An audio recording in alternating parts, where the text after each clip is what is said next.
Good morning friends, সবুজ ছাদ বাগানে আপনাদের সকলকে স্বাগত জানাই। আজকে যে বিষয়টি নিয়ে আজকে আলোচনা করব সেটি হচ্ছে আপেল গাছ সম্পর্কিত। তো এই ডিসেম্বর মাসে আপনাকে এই পরিচর্যাগুলি যদি না করেন তো আপনার আপেল গাছে হয়তো ফুল আসবে না বা আসলেও কম আসবে। তো আমরা কিভাবে পরিচর্যা করলে এই ডিসেম্বর মাসে তাতে প্রচুর ফুল এবং পাতা আসবে। তো আমার যে গাছটি দেখতে পাচ্ছেন, আমি এই গাছটি থেকে আমি হার্ড প্রুনিং করছি। তো এই প্রুনিং যদি না করা হয় তো গাছের আপেল গাছে ফুল আসে না। তো অবশ্যই খেয়াল রাখতে হবে যে হার্ড প্রুনিং করার বেশ কিছু নিয়ম আছে। সেই নিয়মগুলি আজকে আপনাদের সামনে তুলে ধরছি। তো এটি দুই পদ্ধতিতে করা যায়। একটা হচ্ছে ছাতার মতো, মাঝখানে বড় সাইডে ছোট, এভাবে করা যায়। আবার মাঝখানে ছোট এবং সাইডগুলি বড়, এভাবে করা যায়। তো দেখতে পাচ্ছেন বন্ধুরা, আমি এই গাছটিতে হার্ড প্রুনিং করেছি। আর এই যে দেখতে পাচ্ছেন, এগুলো বিমা বলে, এগুলির থেকেই ফুল ফল আসে। তো এগুলিকে আমাকে ঠিকভাবে যাতে আমি পেতে পারি তার জন্য সঠিক নিয়মে এবং সঠিক পদ্ধতিতে আমাকে কাটিং করতে হবে। তো দেখতে পাচ্ছেন বন্ধুরা, আমি যেভাবে ডালগুলো কেটে দিচ্ছি। আর এই ডালগুলি কাটার সময় খেয়াল রাখতে হবে মাঝের একটিকে লিডার হিসাবে রাখতে হবে, অর্থাৎ মাঝে একটি সঠিক যেটা সোজা ডাল, সেই ডালটিকে বাদ দিয়ে বাকি সাইডের যে ডালগুলি, সেই ডালগুলিকে আমাকে এভাবে প্রুনিং করতে হবে। তো প্রুনিং করার সঠিক নিয়ম কিছু রয়েছে। তো তার মধ্যে আমি এখানে দেখানোর চেষ্টা করছি বন্ধুরা, আমার যেই দিকটাতে ডালের প্রয়োজন, অর্থাৎ আমি সবসময় চেষ্টা করব আমার গাছের সাইডটা আমাকে যেন গাছটা বেরোয়, মাঝখানটা যেন পরিষ্কার থাকে। তো আমি আবার দেখাচ্ছি আমার যে গাছগুলো রয়েছে। আমার এখানে 3 রকম ভ্যারাইটির আপেল গাছ রয়েছে, HRM-এর 99, আর রয়েছে আন্না, আর হচ্ছে ডরসেট গোল্ডেন। তো এগুলোই বয়স 1 বছর। তো আমি এখন বর্তমানে এই গাছগুলিকে আমি হার্ড প্রুনিং করছি। আর গাছ কেনার সময় অবশ্যই খেয়াল রাখতে হবে আপনাকে যে সঠিক গাছ নির্বাচন করতে হবে। লোকাল নার্সারিতে আমাদের যে সমস্ত গাছগুলি পাওয়া যায়, অনেক সময় সেই গাছগুলিতে ফল আসতে চায় না। তাই আমি বলবো আপনারা হরিমন শর্মা বা শর্মা বায়োটেক থেকে আপনারা নিতে পারেন, সেখান থেকে আপনি অরিজিনাল গাছ পাবেন। আর যেহেতু এটা ডিসেম্বর মাস, তাই এদের ডরমেন্সির পিরিয়ড চলছে, এই সময়ে আমাদেরকে গাছের প্রুনিং করতে হবে। তো দেখতে পাচ্ছেন সব পাতাগুলো ঝরে যাচ্ছে। আর আপনার গাছের যদি পাতা ঠিকমতো না ঝরে তাহলে আপনি ছোট্ট একটি পদ্ধতি করতে পারেন। সেটা হচ্ছে 1 লিটার জলে 6 গ্রাম মতো অনুপাতে আপনি ইউরিয়া সার মিক্স করে একটু স্প্রে করে দিলেই দেখবেন যে পাতাগুলো ঝরে যাচ্ছে। আর অল্প গাছ থাকলে সেক্ষেত্রে আপনি হাতেও ঝরিয়ে নিতে পারেন প্রথমে। তো অবশ্যই খেয়াল রাখতে হবে যে আপনার গাছের যতক্ষণ না পুরোপুরি পাতা ঠিকমতো ঝরে যাচ্ছে, অর্থাৎ 75% পাতা ঝরে যাচ্ছে, ততক্ষণ পর্যন্ত হার্ড প্রুনিং করা যাবে না।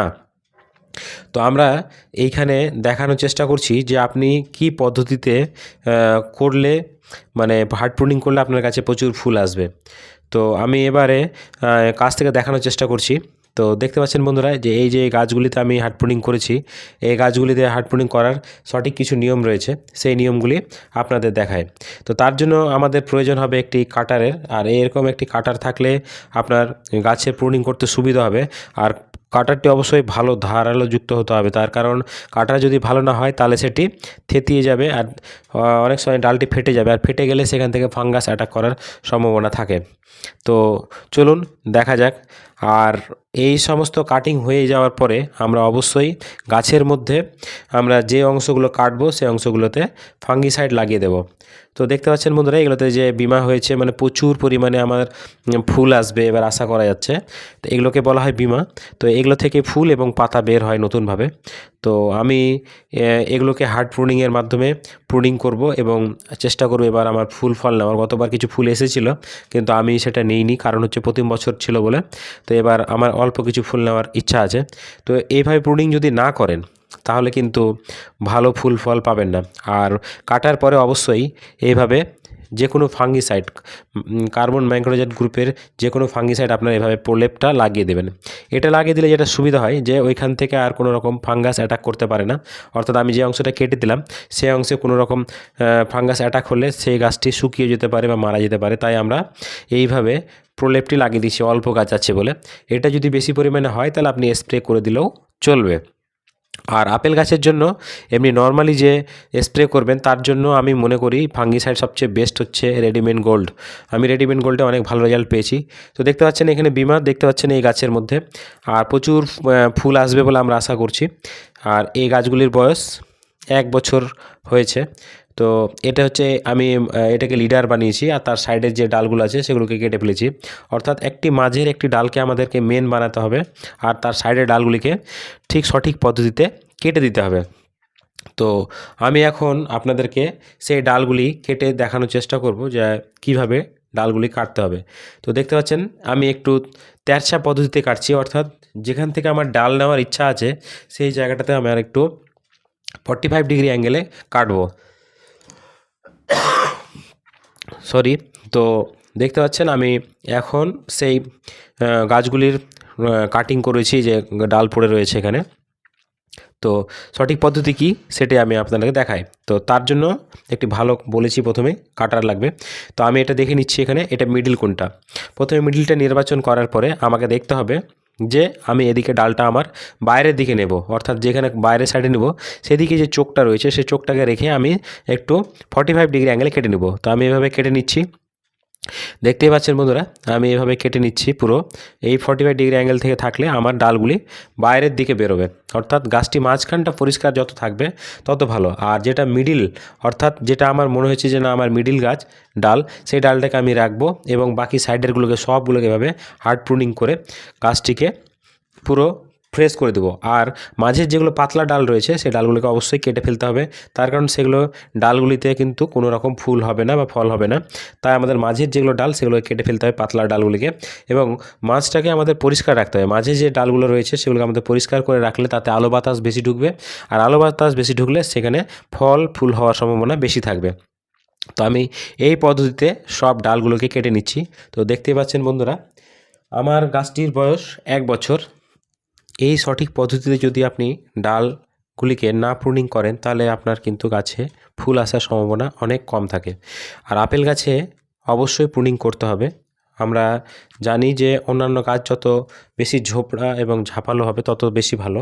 তো এই গাছগুলিতে যেমন আমরা দেখতে পাচ্ছেন আমি এভাবে যে আমি অংশটি রাখবো সেই অংশটিকে রেখে এই যে বাইরের দিকে যে দেখতে পাচ্ছেন এই বাইরের দিকের এই যে হুকটি দেখলেই বোঝা যাবে এখান থেকে আমার ডালগুলি বাইরের সাইডে চলে যাবে।